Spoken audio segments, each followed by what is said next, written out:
કે ભરૂચમાં જે બાળકોને આપણે જે ઇનામો આપવામાં આવે છે એમાં પ્રથમ તો ભરૂચ શહેર સમસ્ત રાણા સમાજ જે શિશુ 1 થી લઈ અને ધોરણ 12 અને ગ્રેજ્યુએટના બધા છોકરાઓ છોકરીઓને ઇનામ આપે છે। એમાં આપણી કાર્યવાહી એવી હોય છે કે પ્રથમ 3 ઇનામ, ત્યારબાદ 4 થી 10 લઈ એ આશ્વાસન ઇનામ આપણે આપીએ છીએ।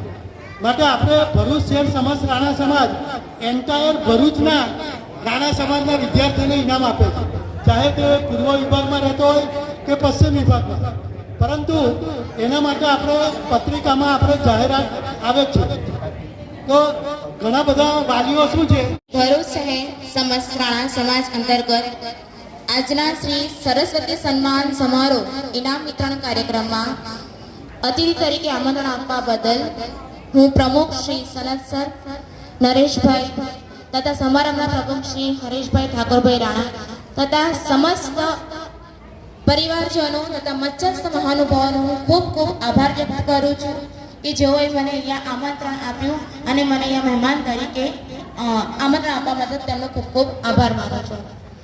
બાળકો, તમે લોકો અહીંયા જે રિઝલ્ટ તમારું લાયા છો, ઝળહળતું પરિણામ તમે મેળવ્યું છે એ બદલ તમારો ખૂબ ખૂબ શુભેચ્છાઓ પાઠવું છું કે તમે હજી આગળ તમારા ભવિષ્યમાં ખૂબ જ સારી કારકિર્દી પ્રાપ્ત કરો અને ખૂબ જ સારું પરિણામ મેળવો, એનો પણ હું તમને ખૂબ ખૂબ શુભેચ્છાઓ પાઠવું છું।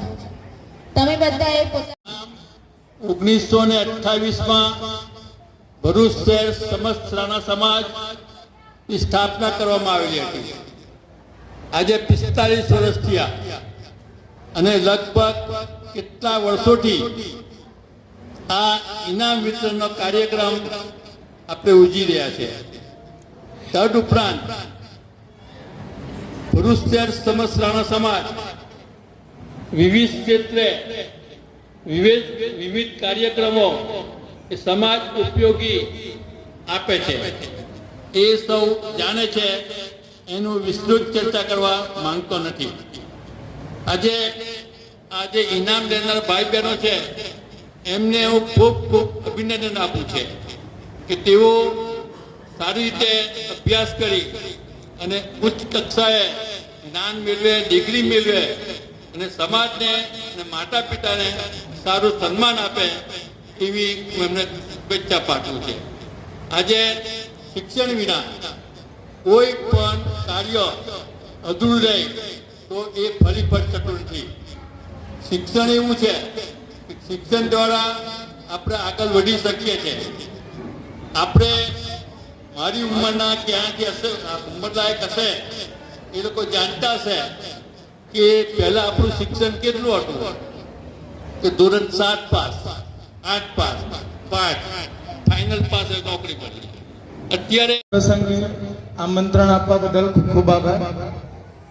દરેક બાળકોએ ખૂબ સરસ મહેનત કરી છે અને એને કારણે સારું પરિણામ પણ મેળવ્યું છે અને એટલા માટે જ આપણા ભરૂચ રાણા સમાજ જે છેલ્લા 35 વર્ષથી અહીં ઇનામ વિતરણ કાર્યક્રમનું આયોજન કરે છે, જે ખરેખર બાળકોની મહેનત, આખા વર્ષની મહેનતનું એક સેલિબ્રેશન જેવું છે। ઇનામ વિતરણ કરવાના એક તો 2 ફાયદા છે।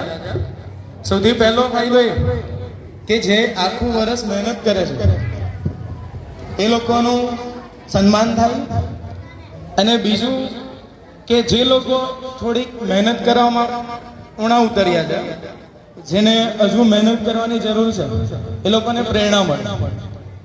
તો આ 2 હેતુસર ઇનામ વિતરણનું કાર્યક્રમનું આયોજન થતું હોય છે। તો દરેક વિદ્યાર્થી એમાંથી કંઈક ને કંઈક શીખ મેળવે।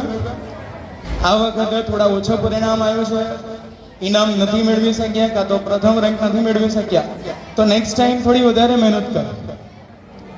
પણ આ ઇનામ વિતરણનો એક ત્રીજો પણ ગેરફાયદો જોવા મળે છે કે માતા પિતા જે હોય છે તે કમ્પેરિઝન કરે કે મારો બાળક આ 1 માર્ક્સ માટે એને ઇનામ નહીં મળ્યું કાં તો 1 નંબર પાછળ રહી ગયો।